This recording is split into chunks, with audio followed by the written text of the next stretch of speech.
ఎక్కడ విన్నా డ్రోన్ల ముచ్చటేనండి. పెళ్ళిళ్ళు మొదలుకొని సభలు సమావేశాల వరకు, దేశ రక్షణ మొదలుకొని యుద్ధాల వరకు, వ్యవసాయం మొదలుకొని వైద్యం వరకు, ఇలా ఒకటేమిటి అది ఇది అని లేకుండా ప్రతి రంగాన్ని స్పృశిస్తున్న టెక్నాలజీ ఏదైనా ఉందంటే అది డ్రోన్ టెక్నాలజీయే అవుతుంది. మరి ఈ డ్రోన్ టెక్నాలజీ గురించిన ప్రాథమిక వివరాలు ఏవో ఈ వీడియోలో తెలుసుకుందాం. ముందు వివరంగా వీడియోలో తెలుసుకుందాం. ఇలాంటి వీడియోలు ఎప్పటికప్పుడు మీకు అందించేందుకు ఛానల్ను లైక్ చేయండి, షేర్ చేయండి మరియు తప్పనిసరిగా సబ్స్క్రైబ్ చేసుకోండి.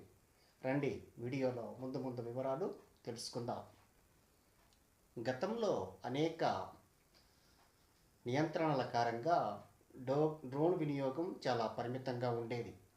కానీ తాజాగా భారత ప్రభుత్వం తీసుకువచ్చిన సరళీకరణ విధానాలతో డ్రోన్స్ వినియోగం చాలా విరివిగా పెరిగింది.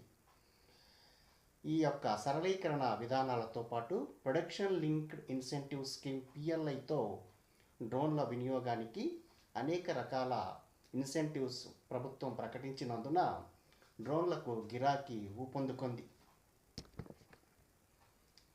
ఫోటోగ్రఫీ, వ్యవసాయం, mining, telecom, insurance, oil and gas, construction, transport, disaster management, geo mapping, forest, తర్వాత డిఫెన్స్, ఇలా అనేక రంగాల్లో డ్రోన్స్ యొక్క వినియోగం చాలా విరివిగా పెరిగింది.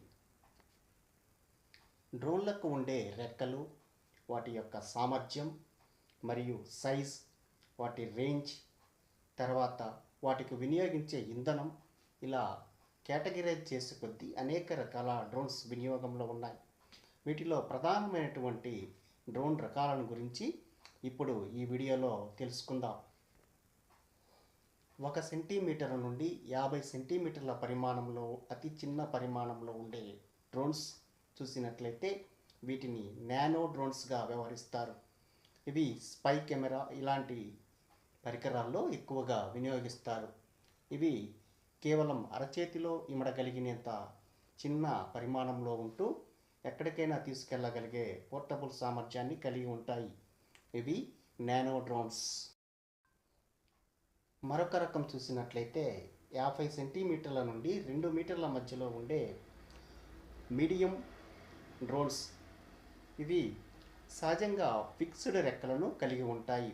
ఫోటోగ్రఫీ, ట్రాఫిక్ మెయింటెనెన్స్ ఇలాంటి రంగాల్లో వీటిని ఉపయోగిస్తారు. వీటిని మినీ డ్రోన్స్లుగా వ్యవహరిస్తారు. ఇక తరువాత 2 మీటర్ల పైన ఎత్తు ఉండేటువంటి మధ్య తరహా డ్రోన్లు పారిశ్రామిక అవసరాలకు ఎక్కువగా వినియోగిస్తారు. ఇక భారీ డ్రోన్లు చిన్న సైజు విమానం స్థాయిలో చాలా పెద్ద పరిమాణంలో ఉంటాయి. మిలిటరీ ఇలాంటి చక్కటి కీలకమైనటువంటి దేశ రక్షణ అలాంటి సర్వైవల్ అవసరాలకు ఈ యొక్క డ్రోన్స్ను ఇక పవర్ సోర్స్ ఆధారంగా బ్యాటరీలు, గ్యాసోలిన్, హైడ్రోజన్ అనే అనేక రకాల డ్రోన్స్ అందుబాటులో ఉన్నాయి. మొదటిది చూసినట్లయితే బ్యాటరీ పవర్ సోర్స్ కలిగినటువంటి డ్రోన్స్. ఇవి సహజంగా కామన్గా మనం వాడే లిథియం అయాన్ బ్యాటరీస్, తర్వాత నికెల్ క్యాడియం ఇలాంటి లోహాలతో తయారైనటువంటి సాధారణ బ్యాటరీలు కలిగినటువంటి డ్రోన్లు మొదటి కేటగిరీలోకి వస్తాయి. తరువాత గ్యాసోలిన్ యొక్క అనే ఫ్యూయల్ని వాడి వినియోగించేటువంటి డ్రోన్స్ రెండవ రకంలోకి వస్తాయి. చివరిగా హైడ్రోజన్ ఫ్యూయల్గా అనుసరిస్తూ తయారు చేయబడిన డ్రోన్లు కూడా అందుబాటులో ఉన్నాయి. ఇవి ప్రాథమికంగా ఫ్యూయల్ కేటగిరీలో డ్రోన్స్ యొక్క రకాలు.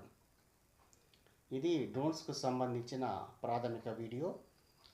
ఫ్లయింగ్ ట్యాక్సీ అనే పేరుతో మన ఛానల్లోనే డ్రోన్స్కు సంబంధించిన IIT చెన్నై రూపొందించినటువంటి ఒక ప్రత్యేకమైనటువంటి డ్రోన్లకు సంబంధించిన వీడియో ఫ్లయింగ్ ట్యాక్సీ పేరుతో మన ఛానల్లో అందుబాటులో ఉంది. మీకు ఎండ్ స్క్రీన్స్లో ఇస్తాను, తప్పకుండా చూడండి. ఇలాంటి ఇంట్రెస్టింగ్ టాపిక్స్ మీకు ఎప్పటికప్పుడు అందించేందుకు ఛానల్ను లైక్ చేయండి, షేర్ చేయండి మరియు తప్పనిసరిగా సబ్స్క్రైబ్ చేసుకోండి. ఈ వీడియో పైన మీ యొక్క కామెంట్లను తెలియపరచండి. Thank you.